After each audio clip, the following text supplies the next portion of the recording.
Good morning students. Today we are discussing about cell organelle. Today we are discussing about cell organelle and the functions in plant. How the cells are formed. Cell. The cell is a basic structural and functional unit of life. ஒரு உயிரினத்தோட அடிப்படை மற்றும் செயல் அலகு அப்படிங்கிறது cell. Cell is the building unit of living organism. உயிருள்ள தாவரங்கள் மற்றும் விலங்குகள் அனைத்தும் செல்லுனால தான் உருவாயிருக்கு. You can see in a hand how many types of cells are there to work together to perform its function. So cell is known as their basic unit. நம்ம உடல்லையோ அல்லது தாவர உடல்கள்லையும் பார்த்தோன்னா வெவ்வேறு வகையான உறுப்புகள் இருக்கு. ஒவ்வொரு உறுப்புகள்லையோ ஒரு குறிப்பிட்ட வகையான செல்கள் இருக்குது. அந்த செல்களை பற்றி தான் நாம இப்ப பார்க்க போறோம். First one single cell. The group of cells are forming tissues. ஒரு செல் மட்டும் தனியா இருக்கு. அடுத்தது பார்த்தோன்னா ஒன்றுக்கு மேற்பட்ட செல்கள் சேர்ந்ததை நாம திசுக்கள்னு சொல்றோம். ஒன்றுக்கு மேற்பட்ட திசுக்கள்ல சேர்ந்ததை நம்ம என்ன சொல்றோம்? ஆர்கன் அப்படின்னு சொல்றோம். ஒன்றுக்கு மேற்பட்ட ஆர்கன்ஸ் சேர்ந்ததுதான் நம்ம organ system. Last one, organism. The entire plant is called organism.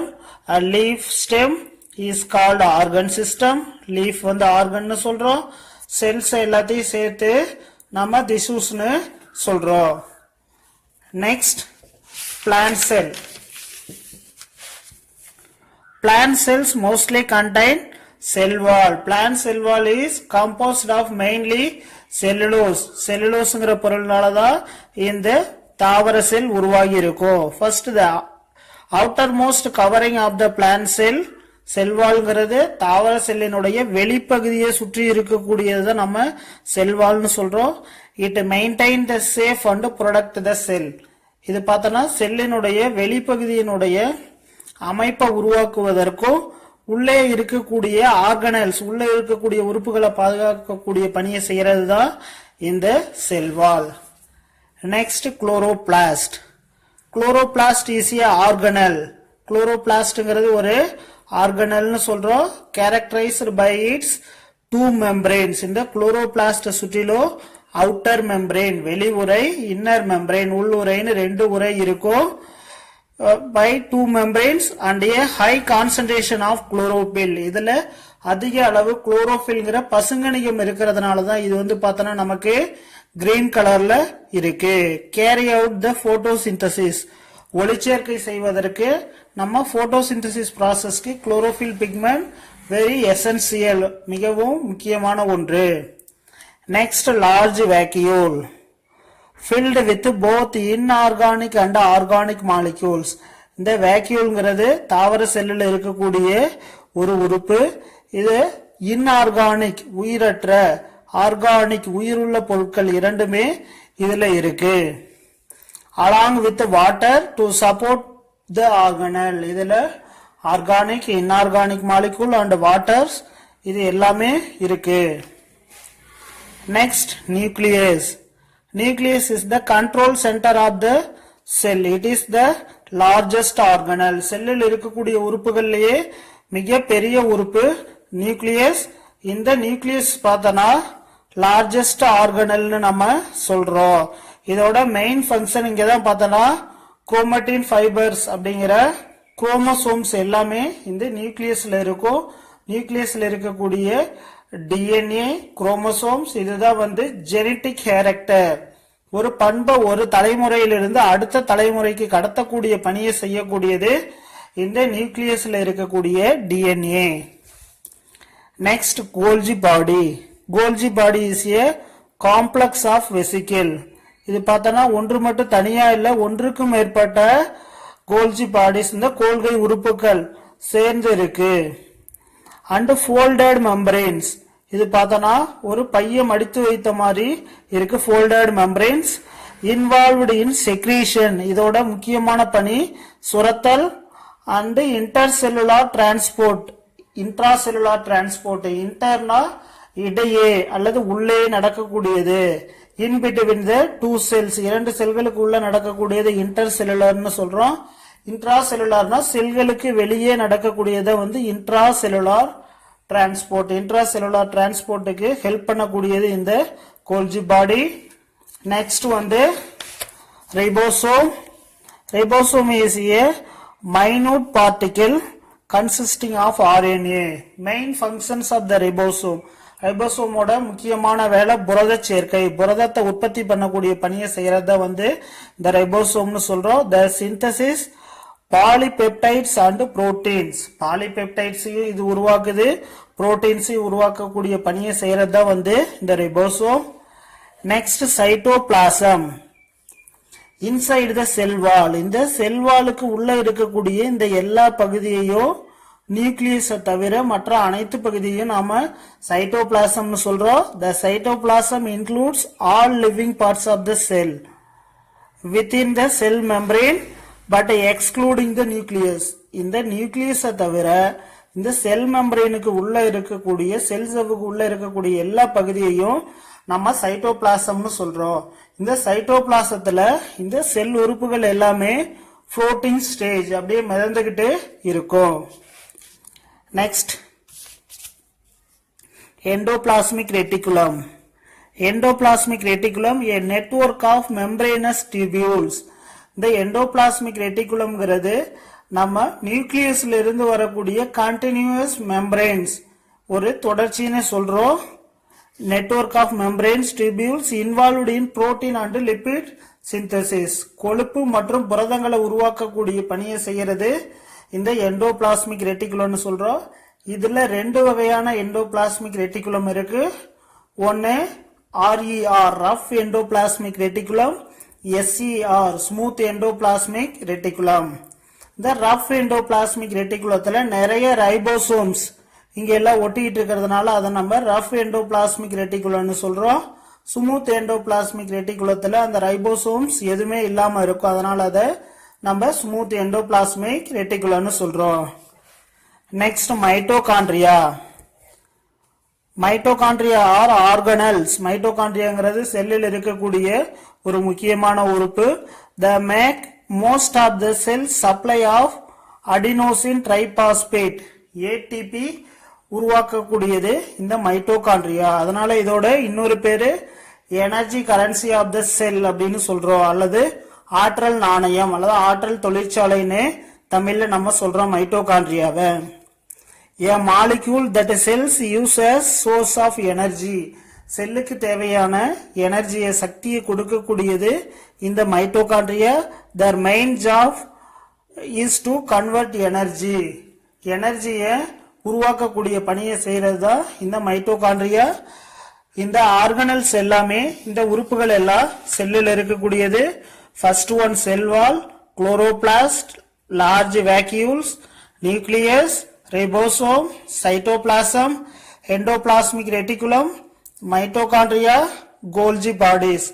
இது எல்லாமே தாவர செல்லில் இருக்கக்கூடிய உறுப்புகள். Next see the plant cell complete or entire diagram. Plant cell first, chloroplast, Golgi apparatus, nucleus, nucleolus. Inside the nucleus, nucleus க்கு உள்ள இருக்கக்கூடிய நடு பகுதியை தான் நாம நியூக்ளியோலஸ்னு சொல்றோம். Then endoplasmic reticulum, cell wall, mitochondria. இந்த செல்லில் சுற்றிலும் இருக்கக்கூடிய செல் வால் வந்து பார்த்தோன்னா தாவர செல்கள்ல செல்லுலோஸ் அப்படிங்கிற பொருளினால உருவாக்கப்பட்டு இருக்கும்.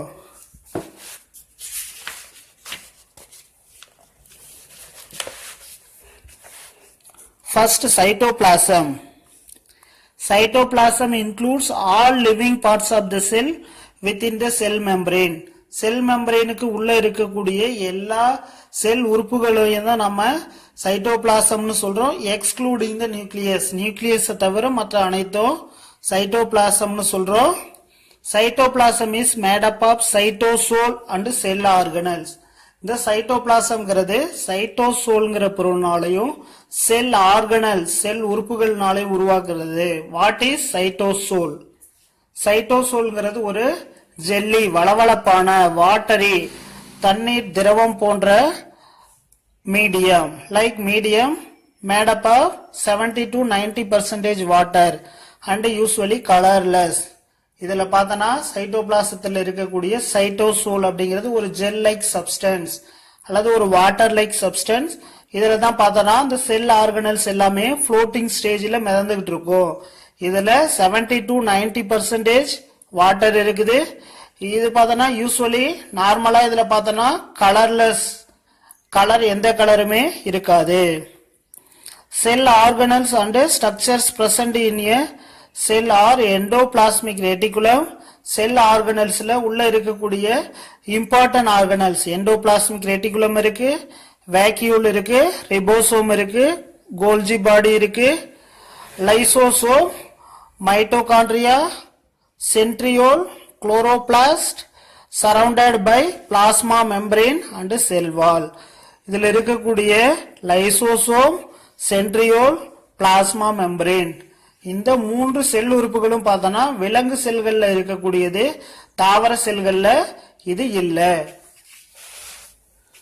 Next topic protoplasm versus cytoplasm. In particular, the material inside and outside the nuclear membrane is known as protoplasm. நியூக்ளியஸோட நடுப்பகுதிக்கு உள்ளேயும் நியூக்ளியஸை சுற்றிலும் இருக்கக்கூடியதை நம்ம புரோட்டோபிளாசம்னு சொல்றோம். The fluid inside the nucleus is known as the nuclear fluid. நியூக்ளியஸோட நடுப்பகுதியில மையப்பகுதியில இருக்கக்கூடிய ஒரு திரவத்தை தான் நாம நியூக்ளியர் திரவம் அல்லது நியூக்ளியோபிளாசம்னு சொல்றோம். அவுட் சைடு த நியூக்ளியஸ், நியூக்ளியஸுக்கு வெளியில் இருக்கக்கூடிய பகுதியை தான் நாம சைட்டோபிளாசம்னு சொல்றோம். Next mitochondria, powerhouse of the cell, செல்லின் ஆற்றல் தொழிற்சாலைன்னு சொல்றோம். Next, do you remember learning about food as the energy source for the body? நம்மளோட உடலுக்கு தேவையான எனர்ஜியை நம்ம ஈட் பண்ணக்கூடிய உணவு, நம்ம சாப்பிடக்கூடிய உணவு கொடுக்குது. Just as wood is burnt to release the stored potential energy to make a fire to heat some water. நம்ம விறகை எரிக்கும் போது அதில் இருக்கக்கூடிய எனர்ஜினாலதான் அந்த வாட்டர் வந்து ஹீட் ஆகுது அல்லது ஃபுட் வந்து நம்ம ப்ரிப்பேர் பண்ண முடியுது. Next, very active cells have more mitochondria than cells that are less active. Active cells அதிகமா இருக்கு அப்படின்னா மைட்டோகாண்ட்ரியா அதிகமா இருந்துச்சுன்னா அந்த செல்ஸ் ரொம்ப ஆக்டிவா இருக்கும். மைட்டோகாண்ட்ரியாவோட நம்பர்ஸ் குறைவாக இருந்துச்சுன்னா அந்த செல்ஸோட ஆக்டிவ்ங்கிறது லெஸ் ஆக்டிவ், குறைவான செயல்பாட்டோட இருக்கும். Which type of cell do you think will have more mitochondria? A muscle cells or bone cell? நம்மளோட உடல்ல இருக்கக்கூடிய மசில் செல்ஸ்ல இருக்கா, போன் செல்ஸ்ல அதிகமான மைட்டோகாண்ட்ரியா இருக்கான்னு பார்க்கலாம். Mitochondria is an oval rod shaped double membrane bounded organelle. இந்த மைட்டோகாண்ட்ரியாங்கிறது இந்த செப்பல் ஷேப்ல இருக்கக்கூடியது. இது பார்த்தனா டபுள் மெம்பரேன், இதுலயும் அவுட்டர் மெம்பரேன் இன்னர் மெம்பரேன் ரெண்டு மெம்பரேன் இருக்கு. Aerobic respiratory reaction takes place within the mitochondria to release energy. First you know the what is aerobic respiration. Aerobic means presence of air. ஏரை காற்றை பயன்படுத்தி அதற்கு தேவையான எனர்ஜியை produce பண்றத வந்து நம்ம ஏரோபிக் ரெஸ்பிரேஷன் சொல்றோம். So it is known as power house of the cell. அதனால இத நம்ம power house of the cell னு சொல்றோம். The energy produced within the mitochondria is used for all the metabolic activities of the cell. இந்த செல்களுக்கு உள்ளே நடக்கக்கூடிய all the metabolic activity, வளர்ச்சிதை மாற்ற நிகழ்வுகள் அனைத்திற்கும் தேவையான எனர்ஜியை, சக்தியை இந்த மைட்டோகாண்ட்ரியா உருவாக்கி கொள்ளுது. இதுதான் இதனுடைய முக்கியமான பணி. Next, chloroplast.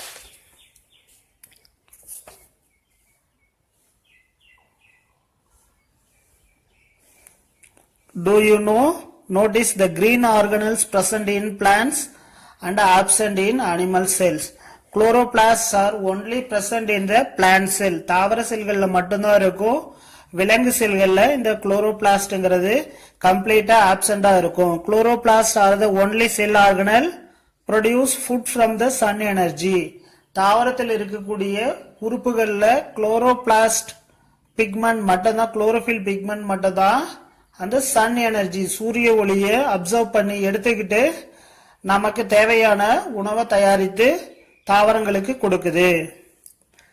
Only plants with chloroplast are able to do photosynthesis because they contain the very important green pigment chlorophyll. அந்த photosynthesis processக்கு தேவையான important green pigment, green color pigment is called chlorophyll. chlorophyll pigment இருக்கிறதுனால தான் leaf எல்லாமே green colorல இருக்கு. chlorophyll can absorb radiant energy from the sun. அந்த chlorophyll pigment சன்லைட்ல இருந்து அதற்கு தேவையான எனர்ஜி அப்சர்வ் பண்ணுது, convert it into the chemical energy. அது வந்து பார்த்தோன்னா ஒரு வேதி ஆற்றலா, ஒளி ஆற்றல வேதி ஆற்றலா மாற்றி which can be used by the plants and animals. அதை தாவரங்கள் விலங்குகள் இரண்டுமே பயன்படுத்துது. Animal cells lack chloroplast. விலங்கு செல்கள்ல பார்த்தோன்னா இந்த குளோரோபிளாஸ்ட்ங்கிறது இல்லாம இருக்கும். unable to do photosynthesis. அந்த குளோரோபிளாஸ்ட் இல்லாதனால அந்த விலங்கு செல்கள்னால இந்த போட்டோசிந்தசிஸ் ப்ராசஸ் அல்லது ஒளிச்சேர்க்கையை செய்ய முடியாமல் இருக்கு. You see the picture? Simple leaf, cells in leaf. இலைகள்ல இருக்கக்கூடிய செல்கள் எல்லாமே இந்த ஷேப்ல இருக்கும், ஐசோடயமெட்ரிக் ஷேப்ல இருக்கும். இந்த செல்களுக்கு உள்ள இருக்கக்கூடிய அந்த கிரீன் கலர் பார்ட் தான் நம்ம குளோரோஃபில்னு சொல்றோம். Next chloroplast. குளோரோபிளாஸ்டோட ஸ்ட்ரக்சர் இது மாதிரி இருக்கும். Next observing chloroplast in algae. Collect some algae from pond and separate out thin filaments of them. ஆல்கேங்கிறது fresh water bodies or marine water bodies. நன்னீர் சூழ்நிலை மண்டலத்திலோ அல்லது கடல் நீர் சூழ்நிலை மண்டலத்திலோ வளரக்கூடிய கிரீன் கலர்ட், தமிழ்ல பாசியல்னு சொல்றோம், இங்கிலீஷ்ல வந்து ஆல்கே அப்படின்னு சொல்றோம். இந்த ஆல்கே அதுல பார்த்தோன்னா அதிக அளவு குளோரோஃபில் பிக்மெண்ட்ஸ் இருக்கிறதுனால தான் அது பார்த்தோன்னா ஃபுல் அண்ட் ஃபுல் கிரீன் கலர்ல இருக்கு.